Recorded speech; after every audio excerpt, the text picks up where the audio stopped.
qu'il y a pour mots croisés. Jamel a 26 ans, sa femme Radija 19. Issue d'un milieu catholique très pratiquant, elle s'est convertie à l'islam il y a peu, comme son frère aîné. Aujourd'hui, elle porte le niqab. Je me suis convertie, ça doit être en août 2007, à peu près il y a 2 ans. J'ai d'abord étudié qu'est-ce qui est mieux approprié au niveau de la pudeur, qu'est-ce qui va me rapprocher de mon créateur.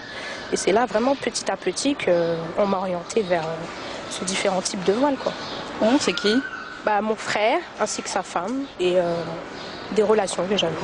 Vous portiez le niqab avant de rencontrer votre mari? Oui, oui, ça je tiens à préciser, je l'ai rencontré et il m'a rencontré comme ça. Et donc, du coup, voilà quoi, ça prouve que c'est pas, on nous l'impose pas forcément quoi. C'est un choix qui est personnel. Les gens qui se posent des questions, est-ce qu'elle a pas chaud ou est-ce qu'elle voit? Ça c'est des questions innocentes. Bon, on peut pas leur en vouloir, mais les gens vraiment qui vous insultent. Moi, j'estime que je suis comme tout le monde. Quand je rentre chez moi, j'enlève mon voile, je fais à manger. Je suis un être humain. C'est pas parce que j'applique la religion à la lettre ou vraiment je suis vraiment très impliquée dans la religion que forcément je suis extrémiste. C'est un mot qui ne m'est pas approprié pour moi.